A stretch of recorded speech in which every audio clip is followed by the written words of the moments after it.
يا صاحبي السجن أما أحدكما فيسقي ربه خمرا وأما الآخر فيصلب فتأكل الطير من رأسه قضي الأمر الذي فيه تستفتيان.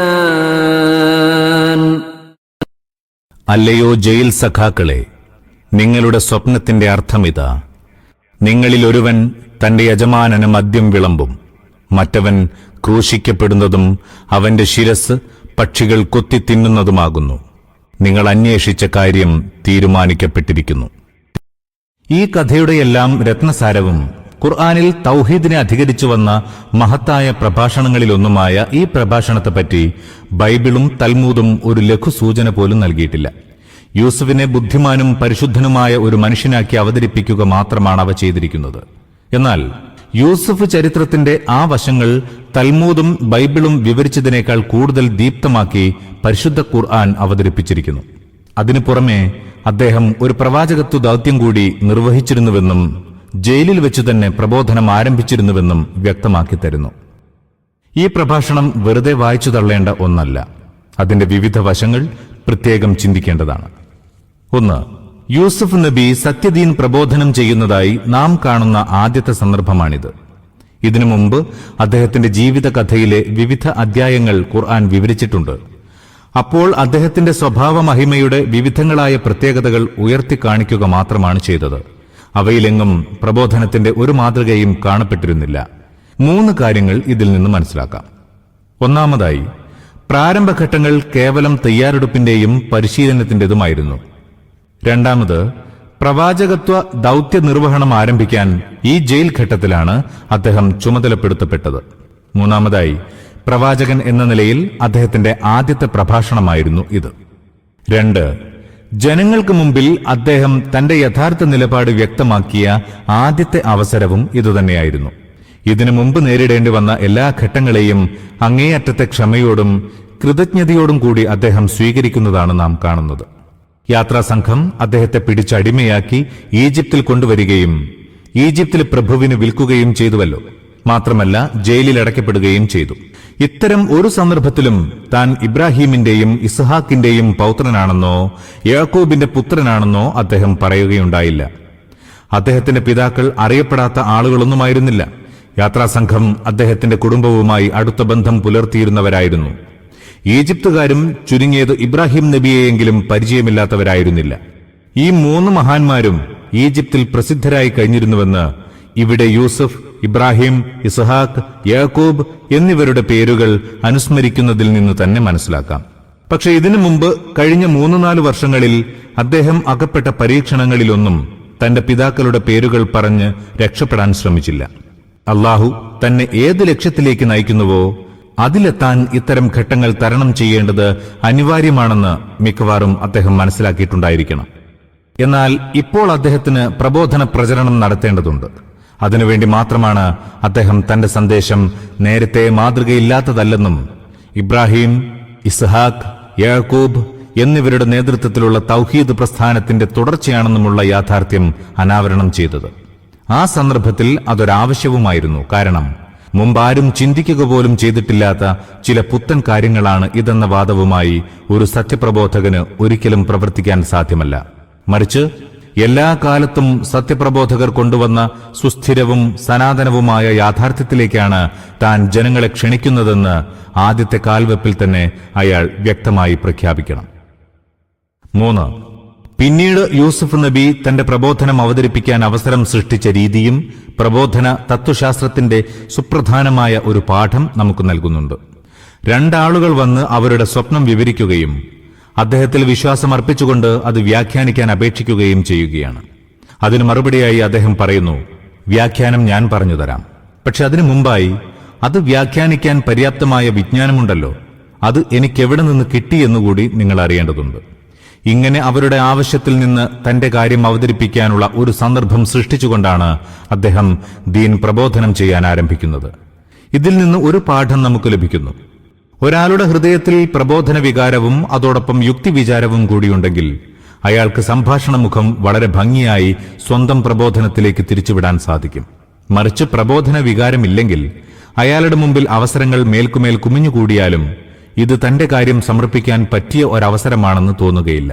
എന്നാൽ അത്തരം വികാരമുള്ളവർ അവസരം വന്നു ചേരുന്നത് കാത്തിരിക്കുകയായിരിക്കും. അങ്ങനെയൊന്ന് ലഭിക്കുമ്പോഴേക്കും അയാൾ തന്റെ പ്രവൃത്തി ആരംഭിക്കുകയും ചെയ്യും. യുക്തിവിചാരമുള്ള ഒരാളുടെ സന്ദർഭം നോക്കിയുള്ള പ്രബോധനവും സന്ദർഭം നോക്കാതെ പ്രബോധന പ്രഭാഷണം കൊണ്ട് ജനങ്ങളെ മടുപ്പിക്കുന്ന വികലവും വിഡ്ഢിത്തപരവുമായ പ്രബോധനവും തമ്മിൽ വളരെ അന്തരമുണ്ട്. 4. ജനങ്ങളുടെ മുമ്പിൽ മതപ്രബോധനം ചെയ്യേണ്ട രീതി എങ്ങനെയാണെന്നുകൂടി ഇതിൽ നിന്ന് മനസ്സിലാക്കാം. യൂസഫ് നബി ആദ്യം തന്നെ ദീനിന്റെ വിശദമായ അടിസ്ഥാനങ്ങളും സിദ്ധാന്തങ്ങളും അവതരിപ്പിക്കാൻ തുടങ്ങുന്നില്ല. സത്യപ്രബോധകരുടെ മാർഗം അസത്യത്തിന്റെ മാർഗത്തിൽ നിന്ന് വേർതിരിയുന്ന കേന്ദ്ര ബിന്ദുവായ ശിർക്കും തൗഹീദും തമ്മിലുള്ള അന്തരം മാത്രമേ അദ്ദേഹം ആദ്യമായി മുമ്പിൽ വെക്കുന്നുള്ളൂ. പിന്നീട് സാധാരണ ബുദ്ധിക്ക് പോലും മനസ്സിലാവുന്ന വിധത്തിൽ വളരെ യുക്തിസഹമായി അത് വിവരിക്കുന്നു. പ്രത്യേകിച്ചും അപ്പോൾ അദ്ദേഹത്തിന്റെ മുമ്പിലുള്ള സംബോധിതരുടെ ഹൃദയത്തിലേക്ക് ഇറങ്ങി ചെല്ലുന്നവയാണത്. കാരണം അവർ ജോലി ചെയ്യുന്ന അടിമകളായിരുന്നു. അതിനാൽ ഒരു യജമാനന്റെ അടിമയാകുന്നതോ അതല്ല പല യജമാനന്മാരുടെ അടിമയാകുന്നതോ നല്ലത്?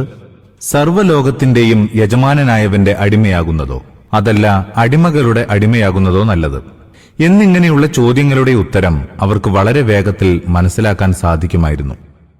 പിന്നീട് അദ്ദേഹം നിങ്ങളുടെ മതം ഉപേക്ഷിച്ച് എന്റെ മതത്തിലേക്ക് വരണമെന്ന് അവരോട് ആവശ്യപ്പെടുന്നില്ല. മറിച്ച് ഒരു പ്രത്യേക ശൈലിയിൽ അദ്ദേഹം പറയുകയാണ്, നോക്കുക, അള്ളാഹു നമുക്ക് എത്ര വലിയ അനുഗ്രഹമാണ് ചെയ്തിരിക്കുന്നത്. അവൻ നമ്മെ അവനല്ലാത്ത മറ്റാരുടെയും അടിമകളാക്കിയിട്ടില്ല. പക്ഷേ ജനങ്ങൾ അതിന് നന്ദി കാണിക്കുന്നില്ല. അവർ അഹങ്കാരത്തോടെ സ്വയം ദൈവമായി ചമഞ്ഞ് അതിനടിമപ്പെടുകയാണ്. തുടർന്ന് തന്റെ സംബോധിതരുടെ മതത്തെ വിമർശിക്കുകയും ചെയ്യുന്നുണ്ട്.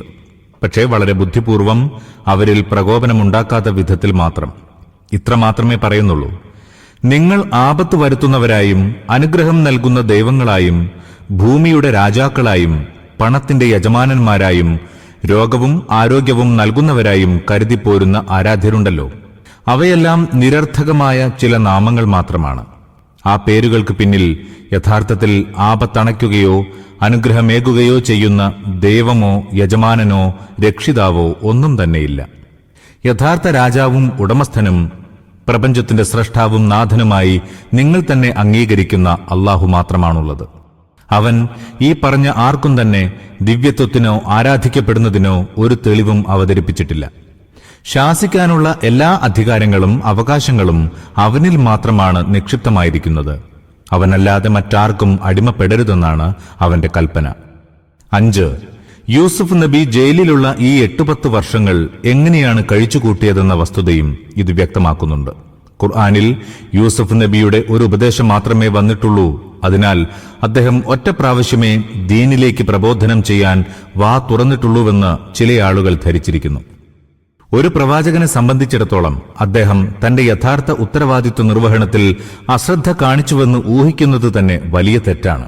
അതിനു പുറമെ 2 ആളുകൾ സ്വപ്നത്തിന്റെ വ്യാഖ്യാനം ചോദിക്കുമ്പോൾ ആ അവസരം ഉപയോഗപ്പെടുത്തി ദീൻ പ്രബോധനം ചെയ്യാൻ മാത്രം പ്രബോധന തൽപരനായ ഒരാൾ വർഷങ്ങളോളം ജയിലിൽ അതേപ്പറ്റി ഒന്നും മിണ്ടാതിരുന്നുവെന്ന് സങ്കല്പിക്കാൻ കഴിയുന്നതെങ്ങനെയാണ്?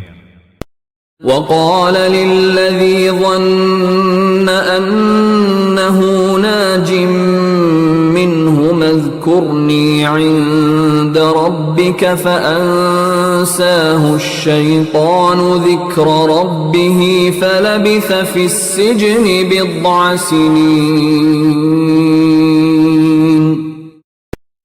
വിട്ടയക്കപ്പെടുമെന്ന് കരുതിയവനോട് യൂസുഫ് പറഞ്ഞു, നിന്റെ യജമാനനായ മിസ്രയീം രാജാവിനോട് എന്റെ കാര്യം പറയണം. പക്ഷേ യജമാനനോട് അദ്ദേഹത്തെപ്പറ്റി പറയുന്ന കാര്യം പിശാച് അവനെ വിസ്മരിപ്പിച്ചു കളഞ്ഞു. അങ്ങനെ യൂസഫ് കൊല്ലങ്ങളോളം തുറുങ്കിൽ തന്നെ കിടന്നു. ചില ഖുർആൻ വ്യാഖ്യാതാക്കൾ ഈ സൂക്തത്തെ വ്യാഖ്യാനിച്ചിരിക്കുന്നത് ഇങ്ങനെയാണ്: തന്റെ നാഥനായ അള്ളാഹുവിനെ ഓർമ്മിക്കുന്നതിൽ നിന്ന് പിശാച് യൂസഫിനെ അശ്രദ്ധനാക്കി. അങ്ങനെ അദ്ദേഹം ഒരടിമയോട് അവന്റെ നാഥനായ രാജാവിനോട് തനിക്ക് വേണ്ടി ശുപാർശ ചെയ്യാനും അതുവഴി ജയിൽ മോചിതനാകാനും ശ്രമിച്ചു നോക്കി. അതിനാൽ വർഷങ്ങളോളം ജയിലിൽ തന്നെ കിടക്കാൻ അള്ളാഹു അദ്ദേഹത്തെ ശിക്ഷിച്ചതായിരുന്നു. തികച്ചും അബദ്ധമാണ് ഈ വ്യാഖ്യാനം. ഇബ്നു കസീർ, മുജാഹിദ്, മുഹമ്മദ് ബിൻ ഇസ്ഹാഖ് തുടങ്ങി പൂർവിക പണ്ഡിതന്മാരുടെ വ്യാഖ്യാനമാണ് ശരി. ആയത്തിന്റെ ആശയമിതാണ്: യജമാനന്റെ മുമ്പിൽ യൂസുഫിനെക്കുറിച്ച് പറയുന്ന കാര്യം പിശാച് അയാളെ വിസ്മരിപ്പിച്ചു. ഇവിഷയകമായി ആദ്യത്തെ വിഭാഗം ഒരു ഹദീസ് ഉദ്ധരിക്കാറുണ്ട്. യൂസുഫ് നബി ആ വാക്ക് പറഞ്ഞിരുന്നില്ലെങ്കിൽ അദ്ദേഹത്തിന് നീണ്ടകാലം ജയിലിൽ കിടക്കേണ്ടി വരുമായിരുന്നില്ല എന്ന് നബി തിരുമേനി പറഞ്ഞു. ഇതാണ് ഹദീസ്. ഇതിനെപ്പറ്റി അല്ലാമ ഇബ്നു കസീർ പറയുന്നു, ഈ ഹദീസ് ഉദ്ധരിക്കപ്പെട്ട എല്ലാ പരമ്പരകളും ദുർബലമാണ്. ചില മാർഗങ്ങളിലൂടെ ഇത് നബിയിലേക്കെത്തിയ മർഫൂ അഥവാ നിവേദക പരമ്പരയായി ഉദ്ധരിക്കപ്പെടുന്നുണ്ട്. പക്ഷെ അവയിൽ സുഫിയാൻ ഇബ്നു വക്കീഅ്, ഇബ്രാഹിം ഇബ്നു യസീദ് എന്നീ 2 നിവേദകരുണ്ട്. അവർ 2 പേരും അസ്വീകാര്യരാണ്. മറ്റു ചില റിപ്പോർട്ടുകൾ മുർസൽ അഥവാ പരമ്പര നബിയിലേക്ക് എത്താത്തതായിട്ടാണ് വന്നിരിക്കുന്നത്. എന്നാൽ ഇത്തരം കാര്യങ്ങളിൽ മുർസൽ സ്വീകാര്യമല്ല. ഇനി ബുദ്ധിപരമായി വീക്ഷിച്ചാലും ഇത് സ്വീകാര്യമാവാൻ തരമില്ല. കാരണം അക്രമമായി ജയിലിലടയ്ക്കപ്പെട്ട ഒരാൾ ജയിൽ മുക്തനാവാൻ വേണ്ടി ഭൗതികമായ ഉപായങ്ങൾ സ്വീകരിക്കുന്നത് ദൈവവിസ്മൃതിയുടെയും അർപ്പണബോധമില്ലായ്മയുടെയും ലക്ഷണമായി എങ്ങനെ കണക്കാക്കും? وقال الملك إني أرى 7 بقرات سمان يأكلهن 7 عجاف و7 سنبلات خضر وأخر يابسات يا أيها الملأ أفتوني في رؤياي إن كنتم للرؤيا تعبرون. ഒരു നാൾ രാജാവ് പറഞ്ഞു, ഞാൻ സ്വപ്നം കണ്ടിരിക്കുന്നു. 7 കൊഴുത്ത പശുക്കൾ, അവയെ 7 മെലിഞ്ഞ പശുക്കൾ തിന്നുകൊണ്ടിരിക്കുന്നു. 7 പച്ചയായ ധാന്യക്കതിരുകളും വേറെ 7 ഉണങ്ങിയ കതിരുകളും. അല്ലയോ കൊട്ടാര വിദ്വാൻമാരെ, ഈ സ്വപ്നം വ്യാഖ്യാനിച്ചു തരുവിൻ, നിങ്ങൾ സ്വപ്നവ്യാഖ്യാനം അറിയുന്നവരാണെങ്കിൽ. ഇടക്കാലത്തെ വർഷങ്ങളോളമുള്ള ജയിൽ ജീവിതം വിട്ടുകളഞ്ഞ് യൂസുഫിന്റെ ഐഹികമായ ഉന്നമനം ആരംഭിക്കുന്നിടത്തു നിന്നാണ് ഇവിടെ വിവരണം തുടങ്ങുന്നത്. ബൈബിളിന്റെയും തൽമൂദിന്റെയും വിവരണമനുസരിച്ച് ഈ സ്വപ്നം കണ്ടതോടെ രാജാവ് പരിഭ്രമചിത്തനായി. ഒരു പൊതുവിളംബരം വഴി അദ്ദേഹം രാജ്യത്തിലെ എല്ലാ ബുദ്ധിമാന്മാരെയും ജ്യോത്സ്യന്മാരെയും മതപുരോഹിതന്മാരെയും മന്ത്രവാദികളെയും ഒരുമിച്ചു കൂട്ടി. അവരുടെ മുമ്പിലാണ് ഈ ചോദ്യം ഉന്നയിച്ചത്. أضغاث أحلام وما نحن بتأويل الأحلام بعالمين. അവർ പറഞ്ഞു, ഇതോ നിരർത്ഥകമായ പൊയ്ക്കിനാവാകുന്നു. പൊയ്ക്കിനാവുകൾ വ്യാഖ്യാനിക്കാൻ ഞങ്ങൾക്കറിഞ്ഞുകൂടാ.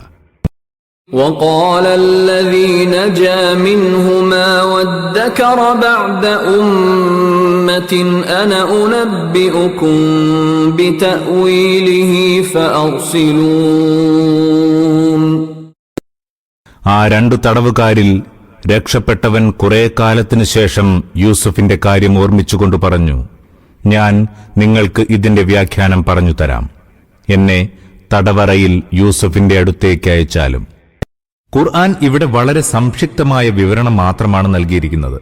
ബൈബിളിന്റെയും തൽമൂദിന്റെയും വിശദ വിവരണത്തിൽ നിന്നും ഈ സന്ദർഭത്തിൽ നിന്നും ഗ്രഹിക്കാൻ കഴിയുന്നത് ഇങ്ങനെയാണ്: ആ പഴയ സഹതടവുകാരൻ യൂസുഫ് നബിയുടെ അവസ്ഥയും ജയിലിൽ വെച്ച് തന്റെയും കൂട്ടുകാരന്റെയും സ്വപ്നങ്ങൾ അദ്ദേഹം ശരിയായ വിധത്തിൽ വ്യാഖ്യാനിച്ചു കൊടുത്ത സംഭവവും രാജാവിന് വിശദീകരിച്ചു കൊടുത്തു. തുടർന്ന് ഇങ്ങനെ പറഞ്ഞു, ഞാൻ അദ്ദേഹത്തോട് ഈ സ്വപ്നത്തിന്റെ വ്യാഖ്യാനം ചോദിച്ചു വരാം. എന്നെ ജയിലിൽ പോയി അദ്ദേഹവുമായി സംസാരിക്കാൻ അനുവദിക്കുന്നതിന് ദയവുണ്ടാവണം. യൂസുഫ് അയ്യുഹ الصديق أفتنا في 7 بقرات سمان يأكلهن 7 عجاف و7 سنبلات خضر وأخر يابسات لعلي أرجع إلى الناس لعلهم يعلمون. അവൻ ചെന്നറിയിച്ചു, അല്ലയോ സത്യവാനായ യൂസുഫേ, എനിക്ക് ഒരു സ്വപ്നത്തിന്റെ വ്യാഖ്യാനം പറഞ്ഞു തരിക.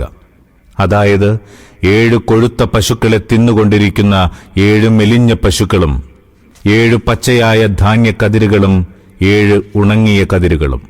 ഞാൻ ജനങ്ങളിലേക്ക് തിരിച്ചു ചെല്ലട്ടെ, അവർ കാര്യം ഗ്രഹിക്കട്ടെ. قال تزرعون 7 سنين دأبا فما حصدتم فذروه في سنبله إلا قليلا مما تأكلون. യൂസഫ് പറഞ്ഞു, 7 ആണ്ടുകൾ നിങ്ങൾ തുടർച്ചയായി കൃഷി ഇറക്കിക്കൊണ്ടിരിക്കും. ഇക്കാലത്ത് കൊയ്തെടുക്കുന്നതിൽ നിന്ന് ആഹരിക്കാൻ എടുക്കുന്ന ചെറിയൊരു വിഹിതമൊഴിച്ച് ശിഷ്ടമുള്ളത് കതിരുകളിൽ തന്നെ സൂക്ഷിച്ചു വെക്കുവിൻ. ثم يأتي من بعد ذلك 7 شداد يأكلن ما قدمتم لهن إلا قليلا مما تحصنون. അനന്തരം കൊടിയ ക്ഷാമത്തിന്റെ 7 ആണ്ടുകൾ വരുന്നതാകുന്നു. ഇക്കാലത്ത് അന്നേക്ക് വേണ്ടി ശേഖരിച്ചു വെച്ചിരുന്നതെല്ലാം തിന്നുതീരും, നിങ്ങൾ പ്രത്യേകം സൂക്ഷിച്ചു വെച്ചതൊഴികെ. ثم يأتي من بعد ذلك عام فيه يغاث الناس وفيه يعصرون. അനന്തരം ഒരു വത്സരം വരും. അന്ന് ജനങ്ങൾക്ക് അനുഗ്രഹവും സുഭിക്ഷതയും ലഭിക്കും. അന്നവർ ഫലങ്ങളിൽ നിന്ന് എണ്ണയും മറ്റും പിഴിഞ്ഞെടുക്കുകയും ചെയ്യും. യാസിറൂൻ ആണ് ഇവിടെ പ്രയോഗിച്ച വാക്ക്. പിഴിഞ്ഞെടുക്കുക എന്ന് ഭാഷാർത്ഥം. വരൾച്ചയ്ക്ക് ശേഷം മഴ വർഷിച്ച് നിറഞ്ഞു കവിയുന്ന നൈൽ നദിയും അതേ തുടർന്ന് എങ്ങും കാണപ്പെടുന്ന പച്ചപ്പും വർണ്ണിക്കുകയാണ് ഉദ്ദേശ്യം. ഭൂമി പച്ചപിടിക്കുമ്പോൾ എണ്ണ ലഭിക്കുന്ന കായ്കനികളും ചാറ് ലഭിക്കുന്ന ഫലമൂലാദികളും ധാരാളമായി ഉണ്ടാവുന്നു. നല്ലവണ്ണം മേഞ്ഞു തിന്നാൻ പുല്ല് ലഭിക്കുന്നതിനാൽ കാലികൾ ധാരാളം പാൽ തരുന്നു. യൂസുഫ് നബി രാജാവിന്റെ സ്വപ്നം വിവരിച്ചപ്പോൾ ദർശനത്തിന്റെ അർത്ഥം മാത്രം പറഞ്ഞ് മതിയാക്കുകയല്ല ചെയ്തത്. അതോടൊപ്പം വരാൻ പോകുന്ന 7 ക്ഷാമവർഷങ്ങളെ നേരിടാൻ എന്തെല്ലാം മുൻകരുതലുകൾ ചെയ്യണം, ധാന്യങ്ങൾ സൂക്ഷിക്കാൻ എന്തെല്ലാം മാർഗങ്ങൾ സ്വീകരിക്കണം എന്നിങ്ങനെയുള്ള കാര്യങ്ങൾ കൂടി വിവരിച്ചു കൊടുക്കുന്നുണ്ട്. അതിനു പുറമെ ഈ ക്ഷാമകാലത്തിന് ശേഷം വരാൻ പോകുന്ന നല്ല സുഭിക്ഷകാലത്തെ സംബന്ധിച്ചുള്ള സന്തോഷവാർത്തയും അറിയിക്കുന്നു. അത് രാജാവിന്റെ സ്വപ്നത്തിലില്ലാത്തതായിരുന്നു. وقال الملك ائتوني به فلما جاءه الرسول قال ارجع إلى ربك فاسأله ما بال النسوة اللاتي قطعن أيديهن إن ربي بكيدهن عليم. രാജാവ് പറഞ്ഞു, അദ്ദേഹത്തെ എന്റെ മുന്നിൽ കൊണ്ടുവരുവിൻ. എന്നാൽ രാജദൂതൻ യൂസഫിന്റെ അടുക്കൽ ചെന്നപ്പോൾ അദ്ദേഹം പറഞ്ഞു, ഈ വിധം ജയിലിൽ നിന്ന് പുറത്തിറങ്ങാൻ ഞാൻ ആഗ്രഹിക്കുന്നില്ല. നീ യജമാനന്റെ അടുത്തേക്ക് തിരിച്ചു ചെന്ന് സ്വന്തം കൈകൾ സ്വയം മുറിപ്പെടുത്തിയ ആ സ്ത്രീകളുടെ അവസ്ഥയെന്തെന്ന് അദ്ദേഹത്തോട് ചോദിക്കുക. എന്റെ നാഥൻ അവരുടെ കുതന്ത്രങ്ങളെക്കുറിച്ച് നന്നായി അറിയുന്നുണ്ട്. ഇവിടം മുതൽ രാജാവുമായി സംഭാഷണം നടത്തുന്നതുവരെ ഖുർആൻ പറയുന്ന സംഭവങ്ങൾ ഈ കഥയിലെ സുപ്രധാനമായ ഒരധ്യായമാണ്. എങ്കിലും ബൈബിളിലോ തൽമൂദിലോ അവ പരാമർശിക്കുന്നേയില്ല. ബൈബിൾ പറയുന്നതനുസരിച്ച് രാജാവ് വിളിച്ച ഉടൻ തന്നെ യൂസുഫ് നബി പോകാൻ തയ്യാറാവുകയായിരുന്നു. തലവടിച്ച് വസ്ത്രങ്ങൾ മാറ്റി അദ്ദേഹം ദർബാറിൽ ഹാജരായി. ഇതിനേക്കാൾ മോശമായ രൂപത്തിലാണ് തൽമൂദ് ഈ സംഭവം അവതരിപ്പിക്കുന്നത്. അതിങ്ങനെ വായിക്കാം. യൂസുഫിനെ ഹാജരാക്കാൻ രാജാവ് സേവകരോട് കൽപ്പിച്ചു. ബാലൻ ഭയപ്പെട്ട് ശരിയായ സ്വപ്നവ്യാഖ്യാനം നൽകാൻ സാധിക്കാതിരിക്കുമാറുള്ള ഒരു പ്രവൃത്തിയും ചെയ്തു പോകരുതെന്ന് രാജാവ് അവരോട് പ്രത്യേകം നിർദ്ദേശിച്ചിട്ടുണ്ടായിരുന്നു. പക്ഷെ ഭൃത്യന്മാർ യൂസഫിനെ ജയിൽ വിമുക്തനാക്കി തലമുടി വടിപ്പിക്കുകയും വേറെ വസ്ത്രങ്ങൾ ധരിപ്പിക്കുകയും ചെയ്ത ശേഷം ദർബാറിൽ ഹാജരാക്കി. രാജാവ് സിംഹാസനത്തിൽ ഇരിക്കുകയായിരുന്നു. മുത്തുകളും രത്നങ്ങളും മിന്നിത്തിളങ്ങുന്ന ദർബാർ കണ്ടപ്പോൾ യൂസഫ് പരിഭ്രമിച്ചുപോയി. കണ്ണുകൾ മഞ്ഞളിക്കാൻ തുടങ്ങി. രാജസിംഹാസനത്തിന് 7 പടികളുണ്ടായിരുന്നു. പ്രമാണിമാർക്ക് രാജാവിനോട് വല്ലതും ബോധിപ്പിക്കണമെങ്കിൽ 6 പടികൾ കയറി സംസാരിക്കണമെന്നായിരുന്നു നിയമം. താഴ്ന്ന പദവിയിലുള്ള വ്യക്തികളെ രാജാവ് അഭിമുഖ സംഭാഷണത്തിന് വിളിച്ചാൽ അവർ താഴെ നിൽക്കണം. അപ്പോൾ രാജാവ് മൂന്നാമത്തെ പടിയിലേക്ക് ഇറങ്ങി വന്ന് അവരോട് സംസാരിക്കും. ഈ നിയമമനുസരിച്ച് യൂസഫ് താഴെ നിന്നു ഭൂമിയെ വന്ദിച്ച് രാജാവിനെ അഭിവാദ്യം ചെയ്തു. രാജാവ് മൂന്നാമത്തെ പടി വരെ ഇറങ്ങി വന്ന് യൂസഫുമായി സംസാരിച്ചു. ഈ ചിത്രീകരണത്തിൽ ഇസ്രായേലിയർ തങ്ങളുടെ മഹാനായ പ്രവാചകനെ എത്ര മോശമായിട്ടാണ് അവതരിപ്പിക്കുന്നതെന്ന വസ്തുത മനസ്സിൽ വെക്കുക. ശേഷം അദ്ദേഹത്തെ ജയിലിൽ നിന്ന് മോചിപ്പിക്കുന്നതും രാജാവുമായി സംസാരിക്കുന്നതുമായ സംഭവങ്ങൾ ഖുർആൻ എത്ര അന്തസ്സായിട്ടാണ് അവതരിപ്പിച്ചിരിക്കുന്നതെന്നും വീക്ഷിക്കുക. പിന്നീട് ഈ രണ്ട് ചിത്രങ്ങളിൽ നിന്ന് ഏത് ചിത്രമാണ് പ്രവാചകത്വ പദവിയോട് കൂടുതൽ യോജിച്ചത് എന്ന് കണ്ണുള്ളവർ സ്വയം തീരുമാനിക്കട്ടെ. അതോടൊപ്പം മറ്റൊരു കാര്യവും കൂടി സാധാരണ ബുദ്ധിയെ സ്വാധീനിക്കാതിരിക്കുകയില്ല. തൽമൂദിന്റെ വിവരണത്തിൽ നിന്ന് മനസ്സിലാവുന്നതുപോലെ രാജാവുമായി നേരിൽ സംസാരിക്കുന്നതുവരെ യൂസഫിന്റെ നിലപാട് ഇത്രയും താഴ്ന്നിരുന്നുവെന്ന് കരുതുക. എങ്കിൽ സ്വപ്നത്തിന്റെ വ്യാഖ്യാനം കേട്ടപ്പോഴേക്ക് പൊടുന്നനെ അദ്ദേഹത്തെ മുഴുവൻ രാഷ്ട്രത്തിന്റെയും സമ്പൂർണ്ണ നിയന്ത്രണാധികാരിയാക്കി നിശ്ചയിക്കുന്നതെങ്ങനെ? തന്റെ സ്വഭാവപരവും ധിഷണാപരവുമായ മേന്മ ജനങ്ങൾക്കിടയിൽ തെളിയിച്ചു കഴിഞ്ഞാൽ മാത്രമേ സംസ്കാരവും നാഗരികതയുമുള്ള ഒരു രാഷ്ട്രത്തിൽ ഇത്രയും ഉയർന്ന ഒരു പദവി ആർക്കും ലഭിക്കുകയുള്ളൂ. ബുദ്ധിയുടെ വെളിച്ചത്തിൽ നോക്കിയാലും ഖുർആന്റെ വിവരണമാണ് ബൈബിളിന്റെയും തൽമൂദിന്റെയും വിവരണത്തെക്കാൾ യാഥാർത്ഥ്യവുമായി യോജിക്കുന്നത്. ഇന്ന റബ്ബി ബികൈദിഹിന്ന അലീം എന്ന വാക്യത്തിന്റെ താൽപര്യം ഇതാണ്: എന്റെ നാഥന്റെ തീരുമാനമുണ്ടാവുന്നത് എപ്പോഴായാലും അവന് എന്റെ നിരപരാധിത്വത്തെ സംബന്ധിച്ച് പൂർണ്ണമായി അറിവുള്ളതാണ്. എന്നാൽ നിങ്ങളുടെ യജമാനനെ എന്റെ വിമോചനത്തിന് മുമ്പായി എന്നെ ജയിലിലടയ്ക്കാൻ കാരണമായ കേസിന്റെ കാര്യം ബോധ്യപ്പെടുത്തേണ്ടതുണ്ട്. എന്തുകൊണ്ടെന്നാൽ തെറ്റിദ്ധാരണയുടെയും സംശയത്തിന്റെയും കറപുരണ്ടവനായി ജനങ്ങളുടെ മുമ്പിലേക്ക് വരാൻ ഞാൻ ആഗ്രഹിക്കുന്നില്ല. എന്നെ മോചിപ്പിക്കുകയാണെങ്കിൽ ആദ്യമായി ഞാൻ നിരപരാധിയാണെന്ന് സ്ഥിരീകരിക്കപ്പെടണം. യഥാർത്ഥ കുറ്റവാളികൾ തങ്ങളുടെ ഭാര്യമാരുടെ കുടിലതയുടെ ഭാരം നിരപരാധിയായ എന്നിൽ കെട്ടിവെച്ച പ്രഭുക്കളും ഉദ്യോഗസ്ഥരുമായിരുന്നുവെന്ന് വ്യക്തമാവണം.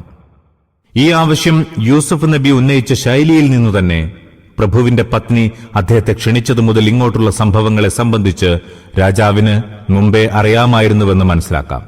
ഒരു സൂചന മാത്രം നൽകിയാൽ ഓർമ്മിക്കുമാറ് കുപ്രസിദ്ധമായിരുന്നു ആ സംഭവം. ഇവിടെ യൂസുഫ് നബി ഈ ആവശ്യം ഉന്നയിക്കുമ്പോൾ പ്രഭുവിന്റെ പത്നിയുടെ കാര്യം പറയാതെ സ്വന്തം കരങ്ങൾ ഛേദിച്ച സ്ത്രീകളെപ്പറ്റി മാത്രമേ പറയുന്നുള്ളൂ.